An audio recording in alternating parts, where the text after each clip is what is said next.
And so the story goes that Abraham, did have a kid, just as God promised he would. And then there's the fiasco where God says, I want you to sacrifice your kid to me. And Abraham says, okay. And then God says, no, I'm not that kind of God. You might be used to thinking about that kind of God, but that's not the way I function. I don't ask for those kinds of things from my followers because I care about them and about their children and about their children's children and about their children's children's children. Anywhere there are people, I care about those people. And so it was that Abraham's son Isaac had a son named Jacob, and it began to fulfill what God had promised Abraham in the beginning, that I will make you a great nation, full of people, and your kids will have so many kids you won't even be able to count them on your fingers, or your fingers and your toes, or your fingers and your toes, and all the limbs of the trees in the world. There's just gonna be too many. And Jacob, Isaac's son, had 12 kids, 12 sons to be precise, probably even more kids than that. And one of those 12 sons, his favorite, was named Joseph.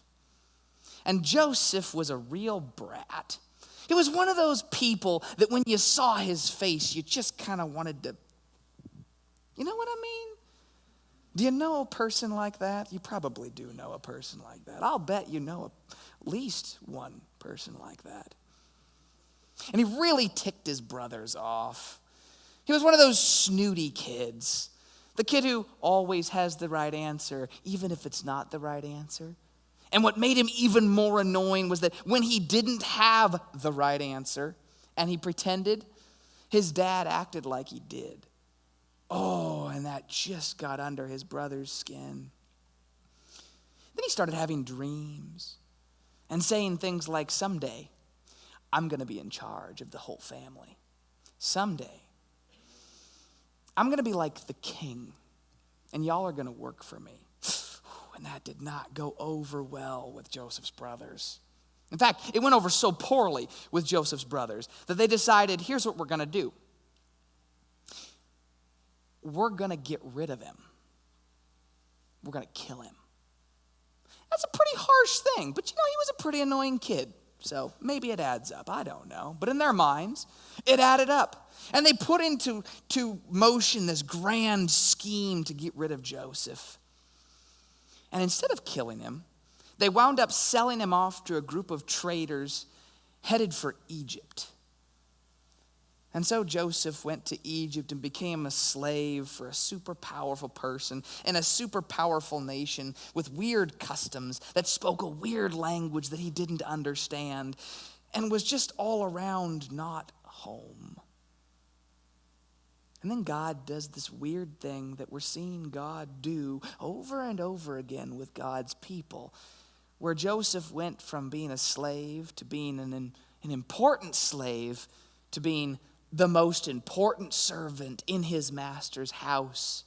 And things were going really well for Joseph. And then things took a really bad turn. You can find the story in Genesis. We won't do all the details tonight because I have a more important story for you.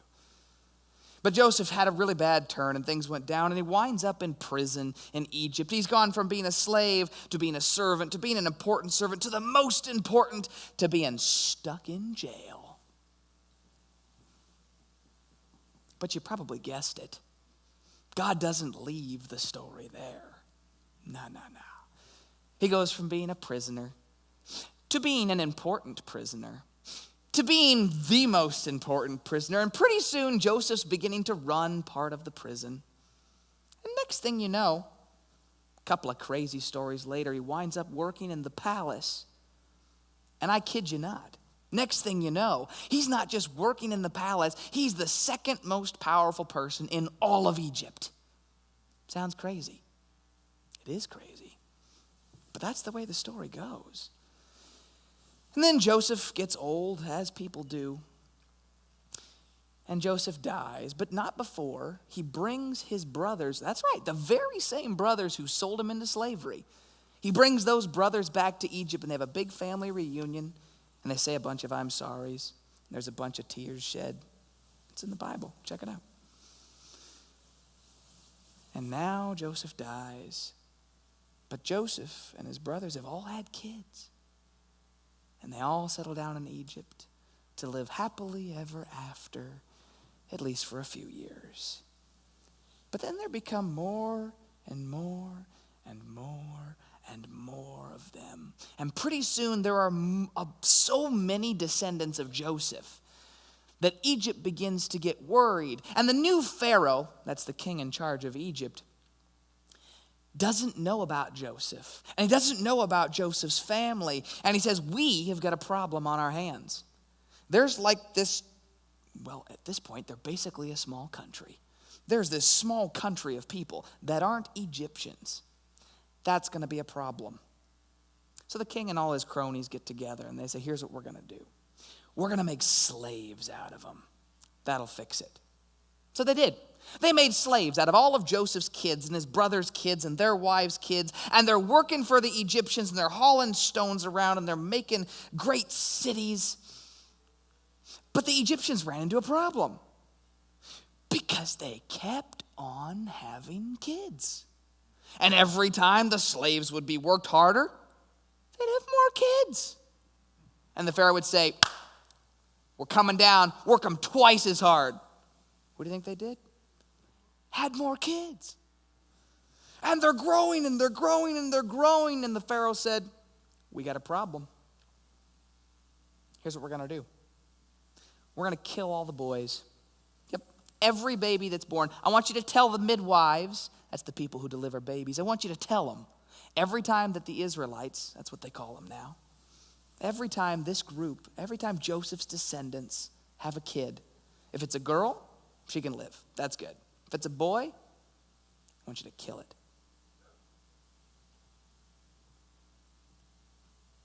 But you probably guessed it. That's not where the story ends. See, the midwives kind of knew something about God, and they really didn't like that. So instead, every time the Israelites had a baby girl, they let it live. And every time the Israelites had a baby boy, they let it live. And you know what they kept doing? Having kids. And they had more kids and more kids and more kids. And so pretty soon Pharaoh said, we got a problem. Here's what we're going to do. We're going to tell anybody that anytime you see an Israelite baby boy, you can throw him in the river. That's what he said. Sounds crazy. It is crazy. But that's what happened. And so a bunch of babies are getting thrown in the river, and it's a terrible thing. And everyone's very upset. And there's a particular couple, a man and a woman, a mom and a dad, who had a baby. And when the baby was born, it was a small baby boy. That's a problem, see? Because what happens to baby boys? They've got to be thrown in the river. And they hit him. Somehow they managed to hide the baby boy, and they hit him away, and they hit him away. But baby boys, as they do, grow and grow and grow. And pretty soon, baby Moses was too big to hide anymore. And his mom tried to figure out, what are we going to do with Moses? So they made a little basket, and they sealed it with pitch, and they put baby Moses, kind of big baby Moses now, in the basket. And they set the basket in the river, and she prayed to God. Because that's a thing people do now. Remember back when Brahm was first meeting God, and it was kind of scary, and it was kind of new, and it was kind of different? People are starting to figure out God's all right.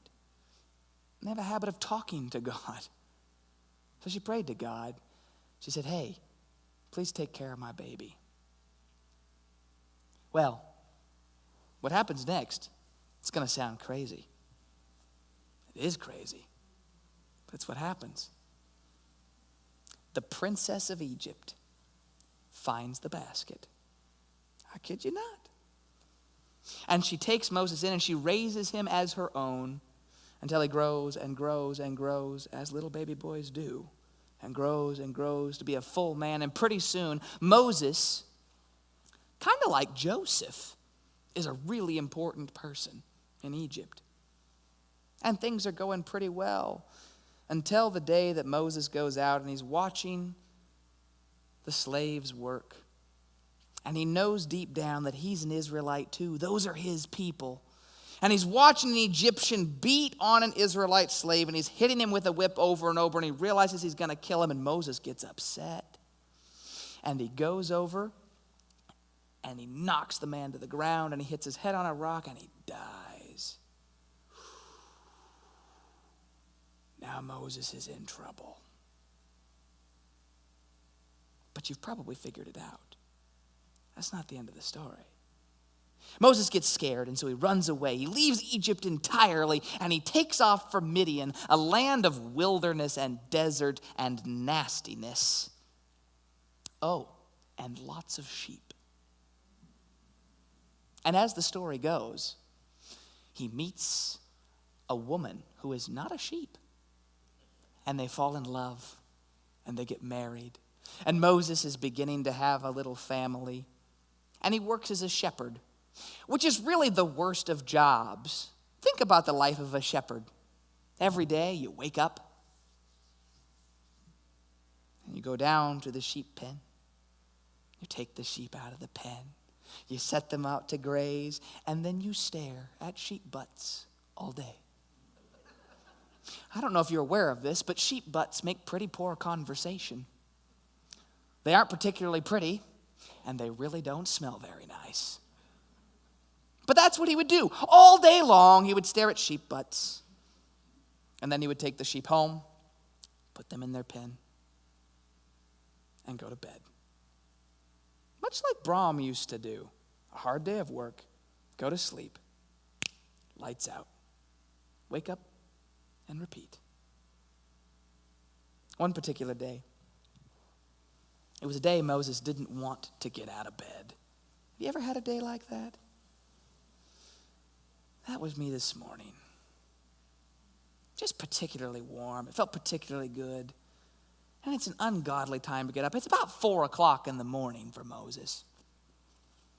And at this point, Moses has done his routine so many times. He has it memorized beginning to end. He can do it with his eyes closed.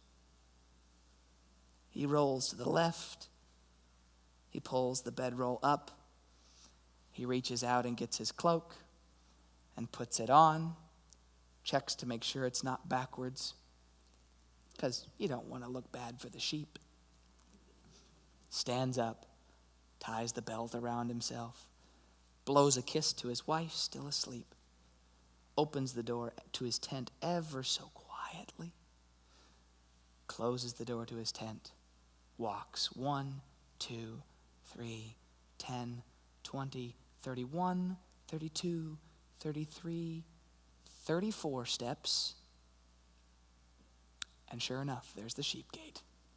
Opens the sheep gate, and the sheep toddle out. But today is going to be a long day, and the reason Moses doesn't want to get out of bed is because he knows he has to go all the way across the wilderness over to the mountain, and it takes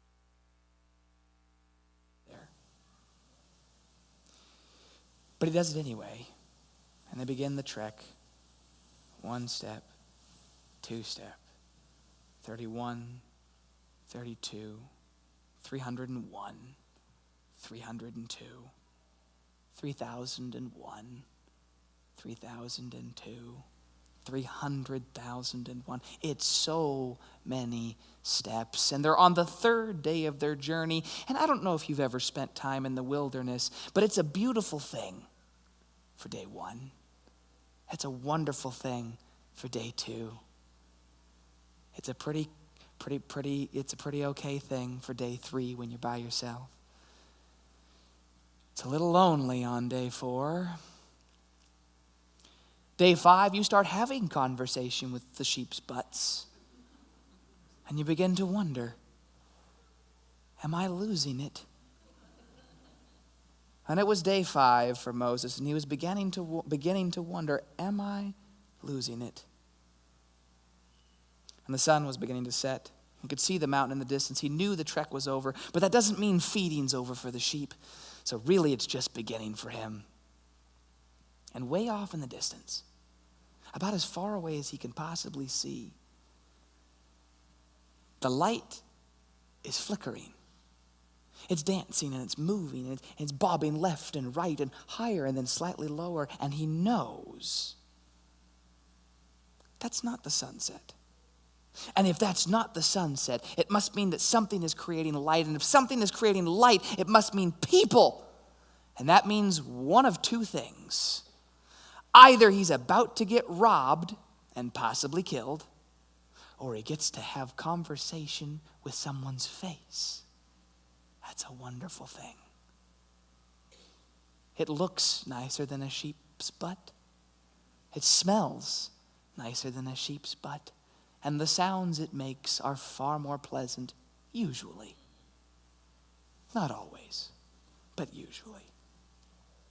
And he makes his way forward and forward and forward and forward and forward. And the sun sinks lower and lower and lower in the horizon. And it gets darker and it gets darker. And sure enough, it's a fire. And he knows it's a fire. And as he goes towards the fire, he looks for camels or donkeys or horses or lots of people. And he sees nothing. That's disturbing in the middle of the wilderness, all alone with a group of sheep. Perhaps it's a trap. Closer, closer, and closer. He has to bed the sheep down for the night because it's time. He puts them to sleep and he goes closer and he goes closer. And sure enough, it's a bush and it's on fire. But it's the type of bush, it's like sagebrush. Have you ever watched a sagebrush burn? It lasts about that long. And then it's done. Smells great. Sounds fabulous. And it's done. Unless it catches another sagebrush. And then it might go to the next one. And then it's done. So you get, and then it's over. But there's one sagebrush in the middle of nowhere with no other sagebrush. And it's burning.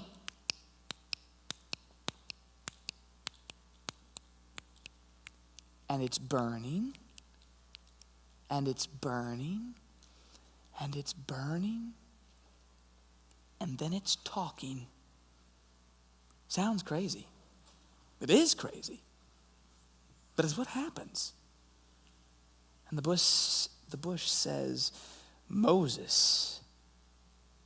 That's disturbing because that's Moses' name, and he knows that's his name. And how does the bush know that's his name? That's uncomfortable. Most bushes he's met in his life don't know his name. And if they do know his name, he's never had one say his name out loud. That's disturbing. Moses. Come a little closer. That's also disturbing. But if a bush tells you to come a little closer, something's already weird. You might as well go. So he takes a step closer. And the bush says, Moses, I want you to take your shoes off. Because where you are is holy. That's real weird. The bush knows his name. The bush wants him to come closer. The bush wants him to take off his shoes. But he does. Turns out, you probably guessed it. It's God. And God says, listen, Moses, I've been watching. I've been listening. I know people in Egypt. I know the Israelites think I've forgotten. I know all the people that are Joseph's kids and their kids' kids and their kids' kids' kids. It's been like 400 years now. I know they think I've forgotten, but I haven't forgotten. I've been watching. I've been listening. I've been paying attention. And it's time. It's time for me to deliver them. It's time for me to get them out of Egypt. It's time that they aren't slaves anymore.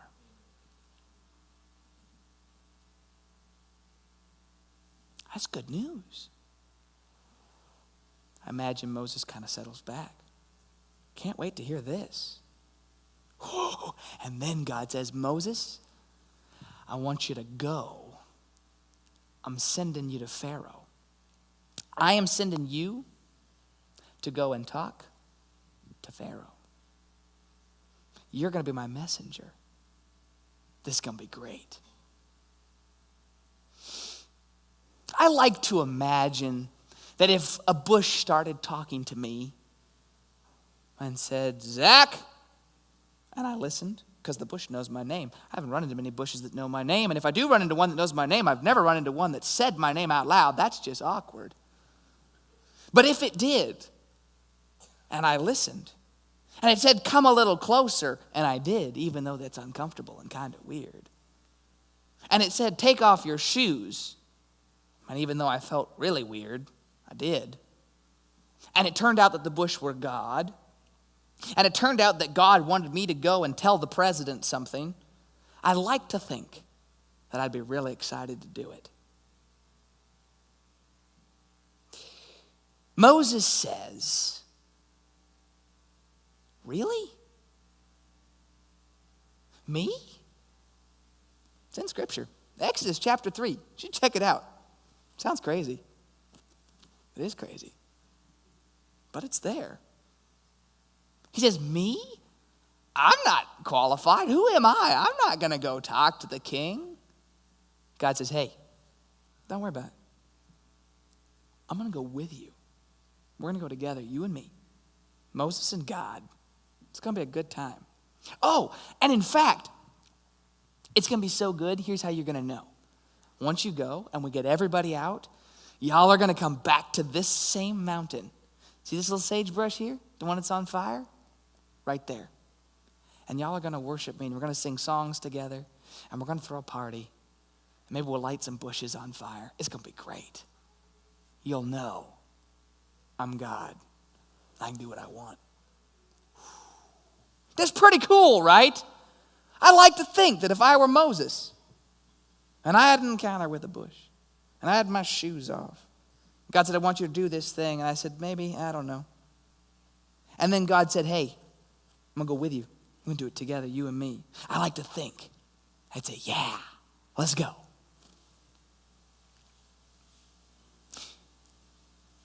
But Moses doesn't do that.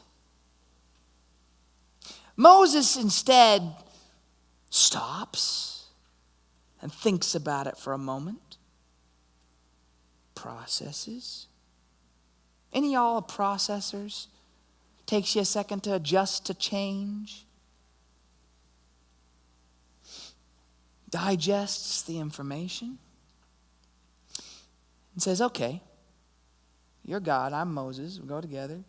But what if I go to talk to the Israelites and I say, hey, God sent me. And they go, right. What's God's name? Huh?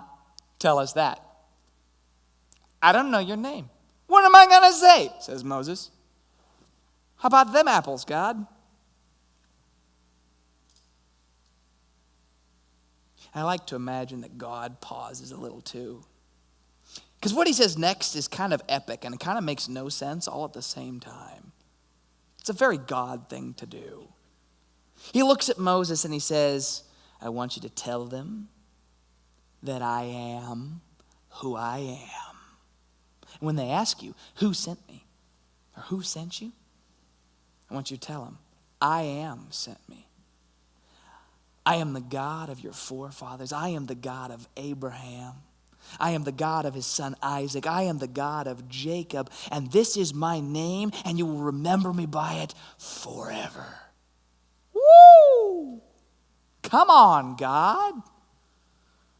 That's boss status right there. And if you think that's not enough, you got to check this out. I can't do better than this. In Exodus chapter 3, God keeps on going. Like he's having his moment.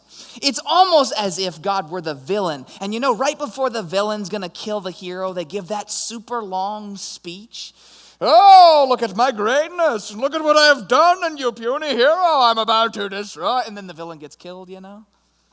It's kind of like that, except for God's the hero in the story. And he gets going on, and here's what he says. Go and assemble the elders of Israel. That's all the important people who were in charge. And I want you to say to them, the Lord, the God of your fathers, the God of Abraham and of Isaac and of Jacob, appeared to me. And he said, I have watched over you, and I have seen what has been done to you in Egypt, and I have promised to bring you up out of your misery. I'm going to get you out of Egypt. I'm going to take you to the land of the Canaanites and the Hittites and the Amorites and the Perizzites and the Hivites and the Jebusites and a bunch of other ites. A land flowing with milk and honey and no slavery. Then God says this, and the elders of Israel, they're going to listen to you. Then you and the elders are going to go to the king of Egypt, and you're going to say to the king, Mr. King, the Lord, the God of the Hebrews, has met with us. Let us take a 3-day journey out into the wilderness and offer sacrifices to God.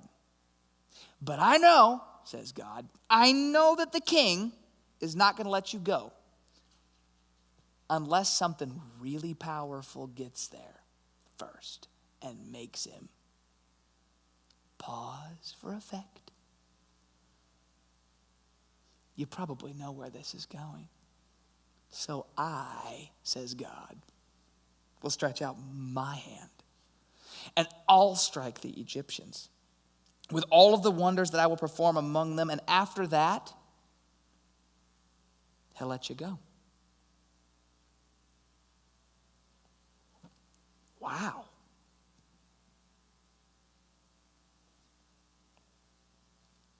I like to think that if I were talking to a bush that was actually God, and I had to take my shoes off, which is uncomfortable, and God said all these things,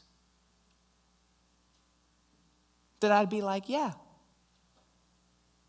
let's do this.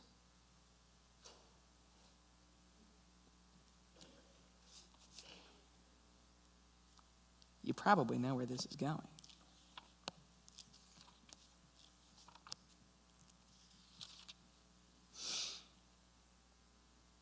That's not how Moses sees it. You would think after God's convinced, I'm going with you. We're going to be together. You're uncomfortable? That's okay.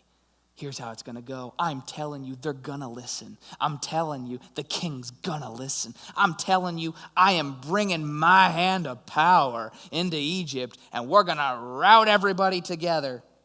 And in fact, once you leave, the Egyptians are going to give you a bunch of stuff. I want you to go to their house and say, hey, I want your gold. And they'll give it to you. I like to think I'd do it. But Moses said, at least it says here, what if they don't believe me? What if they say, nah, we're just not buying it? Like, you in a bush on fire. I feel like there's something else going on here. I'm not sure that's God. Bushes on fire do things to people, Moses. I don't know. No, we don't think so.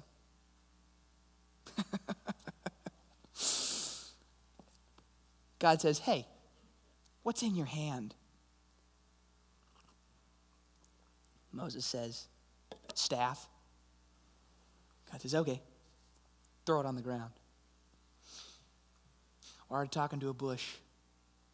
The bush made him take his shoes off, knew his name. What the heck? Throws the staff on the ground. Boom! The staff becomes a snake and scares the stuffing out of Moses. The Bible says he done ran away. He took one look at that snake and started backpedaling like something fierce. God says, see that snake? That's a sign. I'm going to show them, and they're going to know who's boss. Pick it up by its tail. I don't know about you. I'm not a big fan of snakes to begin with, but I do know if you're going to pick one up, the tail is not the way to go. But that's what God says. Pick it up by the tail. Boom, and it becomes a staff. No problem. God says, watch this. Switch hands. That one, good. Put it in your coat. Now take it out. Moses takes out his hand, and it's gone white as a sheet. It is drained of all color. It looks like it's dying. It has a sickness that everyone knows the nerves are going to slowly die, and it's probably going to eventually fall off.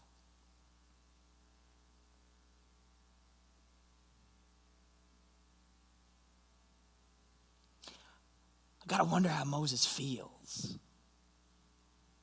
Thanks, God. I liked that hand. Put it back in your coat. Moses puts it back in his coat. Take it out again. Oh, do I have? Take it out again, Moses. It's all better. This is what I'm going to do, God says. I'm going to show up and I'm going to show them every time you think you can't get through, they're not going to know what hit them. And if that's not enough, I want you to take a little water out of their precious river, and if you pour it on the sand, I'm going to turn it to blood. It's going to scare them so bad. They'll let you go. I'm telling you, Moses. They'll let you go. It's going to be all right.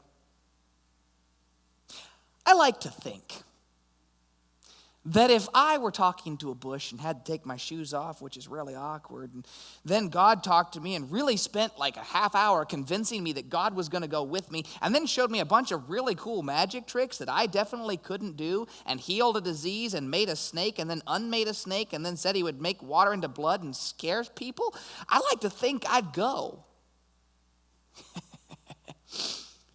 But my good friend Moses, he says, yeah, but God, here's the thing.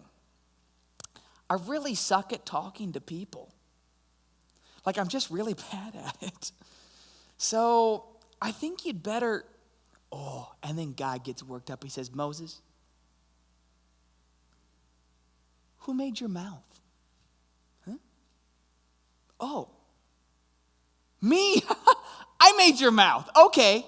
Who made Pharaoh's ears? That's a tough one. Think about it. Oh, it's me. I made Pharaoh's ears. Oh, okay. Who made the brains of the people that are going to be listening to you? Who did that, Moses? I'll give you a second. Take your time. No, it's too exciting. It's me. I made their brains too. I made your mouth. I made their ears. I made their brains. I really think this is going to go okay. I like to think, if I were talking to a bush and had to take my shoes off, which is really kind of awkward and uncomfortable, and then God spent a half hour convincing me that he was going to be with me and do what he was asking me to do, and then showed me a bunch of incredible, miraculous magic tricks that I knew I couldn't repeat, made a stick into a snake and a snake into a stick and a hand get a disease and then not get a disease and then water turned to blood to scare people. And then God reminded me that God made all of the things and the people and my mouth and could fix my problem. And then God even said, which he does, you can check it out in Exodus 3, I'll put the words in your mouth. You don't even have to know a thing, Moses. Just like, it'll be great. I like to think I'd go. God spends all this time convincing Moses, patiently giving him thing after thing after thing. Man, if I got one of those signs in my life and God was like, I want you to do this thing, I'd be like, I'm good. Thank you. Praise the Lord. Hallelujah. I know where I'm going. You know what Moses says next? I kid you not.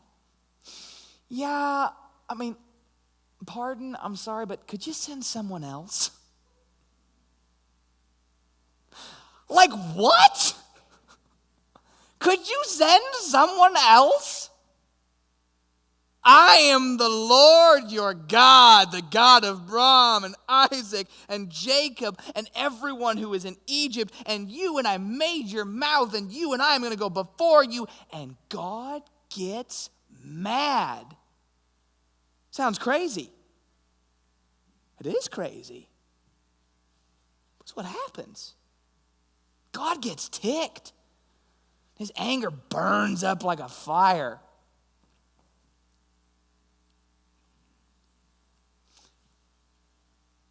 Get this. God is so patient that after offering to get Moses' people out of slavery, after offering to go with Moses, after telling him exactly what was going to happen in Egypt so he wouldn't have to worry, after promising to be present at all of these meetings, after showing him great miracles and magic tricks, after saying, I made your mouth, I will put the words in your mouth. After Moses says, but I don't speak well. And God says, it's okay. And Moses says, I don't want to go. God is so patient that he gets mad. And in God's anger, this is good, y'all. In God's anger, he says,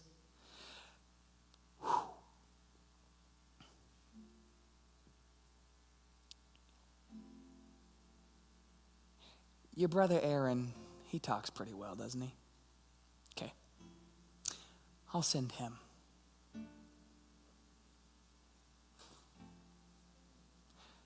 God is so patient that he waits through all of this nonsense. And when he finally gets mad, he changes his mind and does what Moses wanted anyway. Sounds crazy. It is crazy. But that's what happened.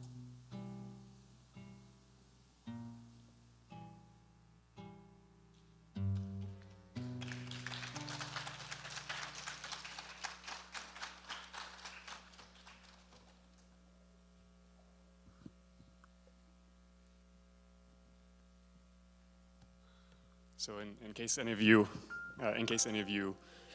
don't know one or both of us, I'm John, that's Zach. Most important thing about us is that we're really, really excited about this God we believe in. So tonight, we didn't want to just play a little bit for you and tell you a little bit of a story. We want you to talk to each other and think about some questions, and we're really excited about the questions tonight, like we are every night, because they mean that you get to engage with some stuff and with each other and look in each other's faces and smile and clap each other on the back. And if you see someone in your group who hasn't said anything yet, when we get to the third question, say, hey, you haven't said anything yet, say something. And if they go, then say, okay, that's fine. But give them a chance. First question tonight. Why did God choose patience? So while Zach plays, just turn to groups of 3 or 5 or 6 and talk to each other. Why did God choose patience?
And a second question.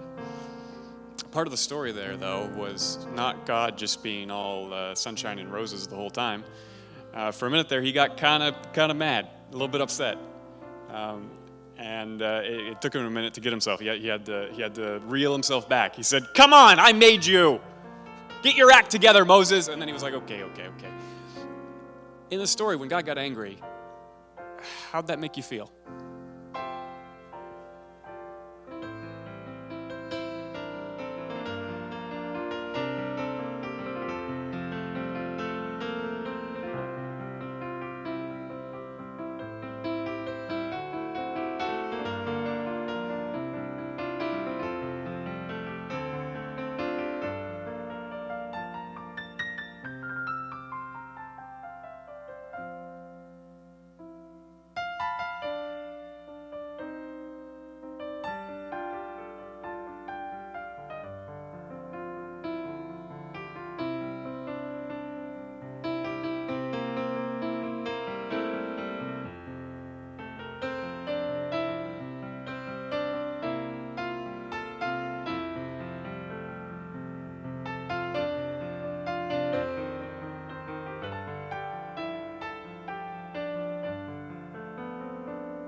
And one more question for y'all. I don't know about you guys, but my life hasn't always been sunshine and roses either. And sometimes it's felt like the stories in the Bible haven't worked out the way in my life that they did in the Bible. You know, we had Joseph who gets tossed in jail, and then suddenly he's running the jail, and suddenly he's running the country. And it all works out in the end. And I've had times in my life where it ain't working out. And I've had times in my life where maybe it never worked out. And I start to think, what the heck, God? What did I do? Why are you angry with me? I've been faithful. I've done my best. Why are you so mad? So with the people in your group, what's the time that you felt that God was angry at you?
If you're in the middle of a story, feel free to keep talking through me or put a pin in it and keep telling it over the soup that we've got out in the lobby.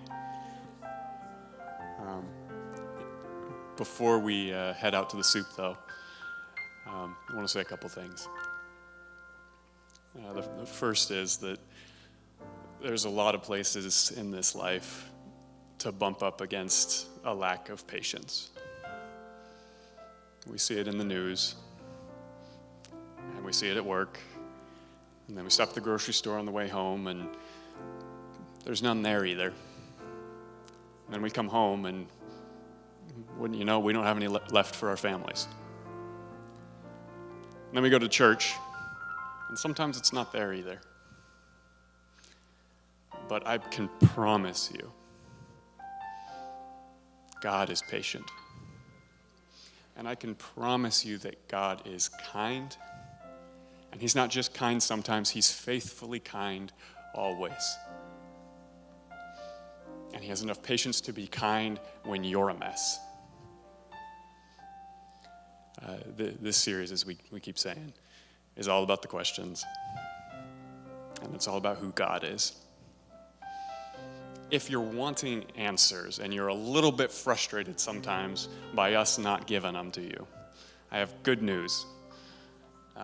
First, that this series isn't over tonight. So we're done for the weekend, but we're going to give us a few days, and Thursday, Friday, Saturday next week, we're going to be telling more stories and asking more questions, talking more about God, and giving you more space to ask questions and to think.